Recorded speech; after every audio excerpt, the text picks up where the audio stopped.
But in any event, that's a situation that they're going to resolve. So that was last weekend. Now this weekend, upcoming, there is a very interesting main event coming from the UFC Apex in Las Vegas. And of course that is Kevin Holland versus Derek Brunson. And I am extremely, extremely excited for this fight. And the thing is that they've kind of put this fight in a position where it actually gets a little bit difficult to get excited about a fight like this. I mean, it comes pretty much hot on the heels of Israel Adesanya and Jan Blachowicz. And it literally comes right before Stipe Miocic is going to defend the heavyweight championship of the world against Francis Ngannou. So they've really managed to sneak this fight into such a spot where, you know, it's very easy for this one to escape notice. But it definitely hasn't escaped my notice. You know, Kevin Holland is a very exciting fighter. The more that I see of Kevin Holland, the more that I like him. You know, in 2020, man, did we ever see a lot of Kevin Holland. In 2020, he fought 5 times. He fought 5 times. He won 5 times. Sorry, 5 times. Not 4, 5. He won 5 times in 2020. That's amazing. Like, what an incredible feat that is. You know, especially when we consider the fact that when you actually look at it, you know, nobody in any sport got a full season of anything in 2020. And so MMA really did not get a full year, you know, of an MMA fighting season, so to speak. I know that it doesn't really work like that in the UFC, but just to use that as a, you know, just to use that as a metaphor, you know, really to kind of really underscore just the scope of that achievement. Now, do you know who isn't talking about that achievement at all? Kevin Holland is actually not talking about that achievement very much at all. And it says a lot about what he's like as a fighter in the sense that he's not doing that. You know, anybody on the planet that could go into an environment like that and win 5 times, you know, under those circumstances, with probably about, I would say it's probably safe to say, probably about 2 months taken out of the time frame there, to be able to accomplish that, anybody would be justified to brag about that for a very, very long time. And Kevin Holland, he's not doing that at all. He's saying, well, you know, I won 5 times in 2020. 2020's in the past. And this sport is not really about what's in the past. This sport is about what's in the future. And that is actually, that's very true. There are all sorts of fighters out there who will actually tell you that exact same thing. George St. Pierre appeared on Ariel Helwani's podcast recently, and he actually said the exact same thing, is that, you know, fighting is not, you know, mixed martial arts is not about what's already happened. It's about what comes next.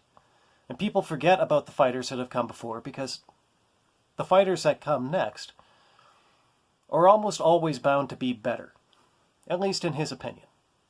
And so coming back to Kevin Holland, I think that Kevin Holland does seem to understand this. Is that as a fighter with championship ambitions, at this particular point, to be a middleweight fighter with championship ambitions, you can't only be worried about being as good as Anderson Silva was. And really, you can't even just worry about being as good as Israel Adesanya is. Really, you have to look ahead to the next generation of fighters. The people that, if you ever get to that level where you are a championship fighter, and Kevin Holland is a guy who I think definitely could do that within the next 2 to 3 years. But if you're going to be a champion, and particularly if you want to be a long-tenured champion, then you have to be looking down the road and thinking to yourself, at some point, a new wave of fighters is going to come into this division. I mean, they're not all going to come at the same time. They're going to kind of trickle in over time. But over a period of time, pretty soon, you are looking at a whole new generation of fighters in that division who are going to be looking to challenge you for your championship. And if you happen to agree with George St. Pierre, I mean, I'm not necessarily saying that I'm taking this to the bank, but you know, there are definitely worse people in the world that you could agree with than George St. Pierre. If you agree with George St. Pierre, at that particular point, being as good then as Anderson Silva was is not going to do you a lick of good.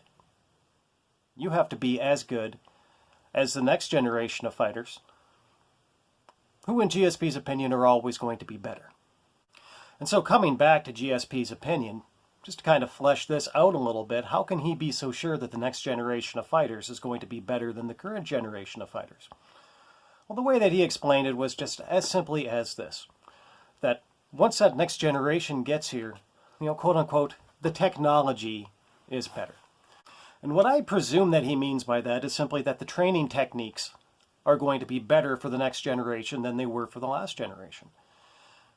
Because every generation who goes out and trains a fighter as a coach, they learn something, they take something from each of those previous generations. But pretty much all of them also learn something that that previous generation didn't know.